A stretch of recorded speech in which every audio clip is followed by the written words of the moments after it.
अपने आप में बहुत डरावनी तस्वीर है कि यार 140 करोड़ हिंदुस्तानियों में से 81.5 करोड़ लोगों का डेटा लीक हो जाना।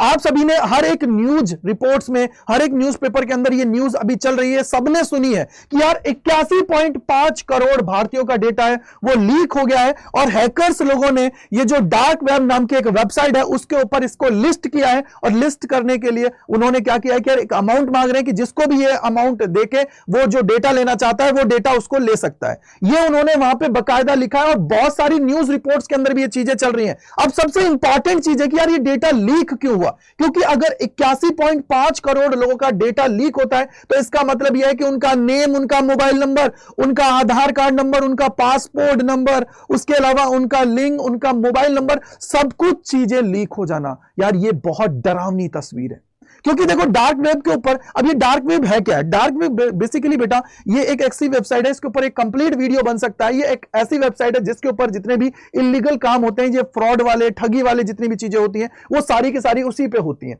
जिससे वहां पे वो सारी चीजें वहां पे लिस्टेड हो जाती हैं। अब जैसे ये डेटा है इसको भी वहां पे क्या किया गया है, लिस्टेड कर दिया गया है। तो आप सभी को दिमाग में ये चीज आ रही होगी कि यार ये गया कहां से, कैसे ये चीजें हुई। तो इसको लेके यहां पे बहुत सारी न्यूज के अंदर चल रहा है। देखिए यहां पे इन्होंने बताया है कि देखिए यूजर्स के जो डेट ऑफ बर्थ है, नेम है, मोबाइल नंबर है, फोन नंबर है, आधार कार्ड है, वो सारी डिटेल्स उसके अंदर है।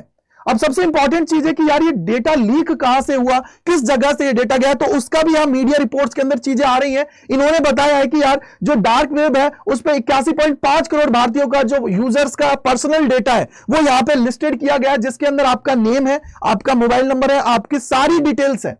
अब सबसे बड़ा हुआ कि यार ये हुआ कहां से, इंडिया का सबसे बड़ा ये लीक है यार, और ये हुआ कहां से, क्या इसका सोर्स है। तो मीडिया रिपोर्ट्स के अनुसार उन्होंने बोला कि यार जो हमारा डेटा था कोविड-19 के दौरान, जो हमने वैक्सीन वगैरह ली थी, तो उसका डेटा किसके पास था, जो हमारी ये ICMR, जो ये Indian council of medical research है, इनके पास थी। अब उनके डेटाबेस में से ये सारा का सारा क्या हो गया, चोरी हो गया है। क्योंकि यार देखो कहीं भी आप लोग डेटाबेस को रखते हो तो डेटाबेस में आप सभी जानते हो कि कैसे ना कैसे जो ये हैकर्स लोग होते हैं ना, ये हैक कर ही लेते हैं।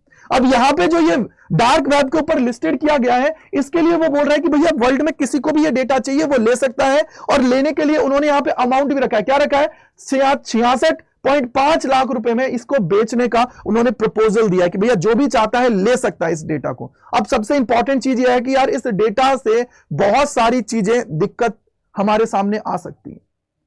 मान लो कल को किसी का बैंक अकाउंट है, उससे रिलेटेड चीजें हो गई, ऑनलाइन उसके साथ बहुत सारी प्रॉब्लम्स हो गई, फिर कौन इसका जिम्मेदार है। सबसे बड़ी बात यह है, और सबसे बड़ी बात यह है कि यार गवर्नमेंट की तरफ से यह दिया गया है कि यार ऐसा कुछ हुआ ही नहीं है, बट कुछ मिनिस्टर्स लोग इसके बारे में बोल रहे हैं कि यार जो भी ये हुआ है ये गलत हुआ है। तो आप लोग कमेंट सेक्शन के अंदर बताइएगा कि ये इंफॉर्मेशन सुनने के बाद में कैसा लगा आप सभी को, क्योंकि ये बहुत ज्यादा सोचने वाली चीज है कि यार अगर ऐसा डेटा आउट होगा, ऐसा डेटा कोई भी हैक करेगा, तो फिर तो जितनी भी हमारी लोग निजी चीजें हैं वो सारी की सारी किसी के पास भी चली जाएंगी, सारी चीजें ओपनली आप आउट हो जाएंगी। तो इसलिए सोचने की बात है। तो कमेंट सेक्शन के अंदर जरूर बताइएगा, और जुड़े रहिए इसी प्रकार के इंपॉर्टेंट सेशंस और इंफॉर्मेटिव वीडियोस के लिए अड्डा 24/7 CUT चैनल के ऊपर। Thank you and bye bye to all.